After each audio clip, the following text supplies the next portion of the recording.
Right, so the reality is people have limits.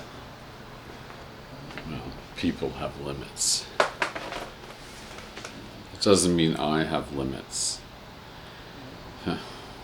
So this is a continuation of the previous video that I just made. I'm keeping them short and sweet until such time as I can break through on my current YouTube channel and post longer content, which of course I want to do as soon as possible because, well, I'm a long content kind of guy.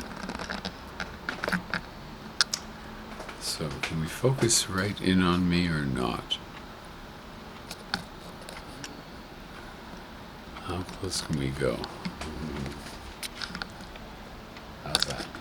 I'm going to focus in on something. That's about the following distance, so let's focus in on Madison and turn it around. And that should be sufficient. Okay.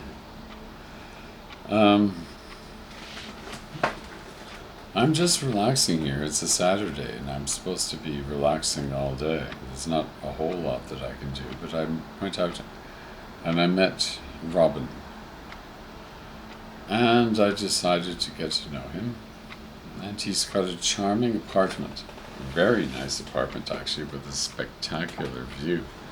And I said to him, Robin, I'm going to come here and interview you, but I'm really going to be interviewing the view.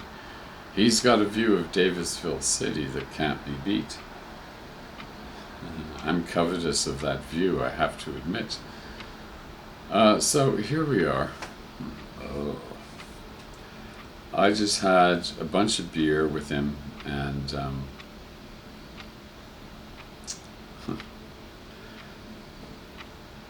I gave him some clonazepam, not much. But I told him as I was giving him to him, you know, if I give you 2 milligrams, which is what you asked for, it's going to knock you out. And sure enough, he's over there sleeping it off, and he may be asleep for a while, and I'm going to let him sleep.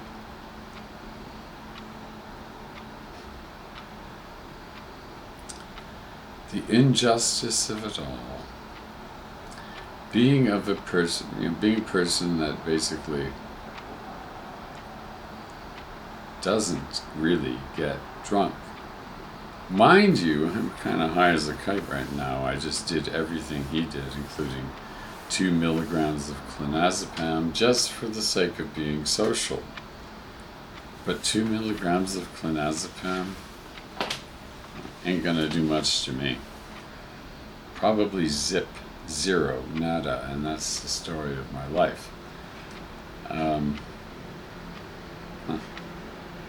I am feeling the effects of the clonazepam, quite honestly, taking them at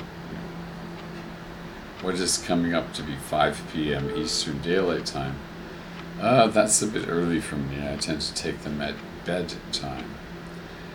But I'm wide awake, I'm alert.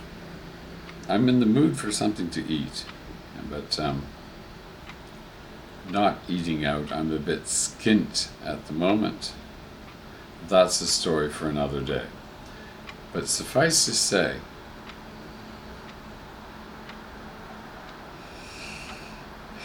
if I were like that, I wouldn't go near any alcohol or any sort of drug. I mean, this man is in a very vulnerable state right now. He's out of it. He's lost to the world. Oh man, I see this all the time. I've been working with marginalized people a lot lately, trying to get their story down. It's part of a series. An ongoing series. But if you want to look at my earlier videos, it's just my name, Charles McRobert, and all of the YouTube videos are there. I had a complete crash, lost all of my credentials, and therefore I'm starting from scratch to rebuild some sort of, I'd call it a content empire, but it is nothing of the sort. Because I don't monetize my channels, YouTube doesn't exactly go out of their way to promote my videos. And I was thinking about monetization, and I thought, well, what would I do with the money associated with monetization? And I couldn't think of any good answer. So suffice to say, no monetization for me, ever. I just don't want to have to set up the mechanisms in order to receive the revenue. I mean, I just don't want to do it. But YouTube could run advertising on my videos. They have the authority to do so. This is something they brought in a few years ago. But in all of my time when I've reviewed and something of a non-member, just a member of the general public, they've always got them there. Everything. So, if I wanted to make something that would have to be treated censoriously, I guess I'd have to spend some thought and imagination into thinking about what that means. I don't know. I'm learning as I go, as they say. I've got a big red L sticker on a white background pinned to my back. It's a good excuse. A woman comes up to me and says, "Why did you photograph me and my children?" To which I can diplomatically say, "Allow me to overwrite those files." But just as often as not, it does not come to that. And the file remains intact. But to be honest with you, unless I get written permission to use something, I really cannot anywhere. I'm not a sniper. Everything that I show, I've got some sort of limited licensing agreement. And the reality is I've got so much content that I own outright that what am I doing here in the first place?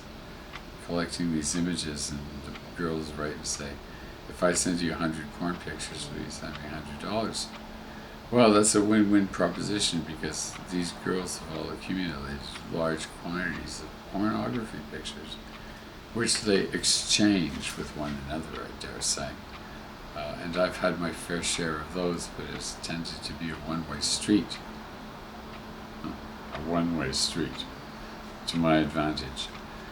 I don't know how I feel about this, but I have to be candid with the models that show me their portfolios and say, well, I'm nice to have it, it's nice to have it, but don't expect anything special, because it may happen or it may not. And shearing disappointment is the outcome, and we all need a bit of happiness in our lives, don't we? Still running. I've got to check this because I've got no screen that shows me what's going on. Okay, well that's enough for now.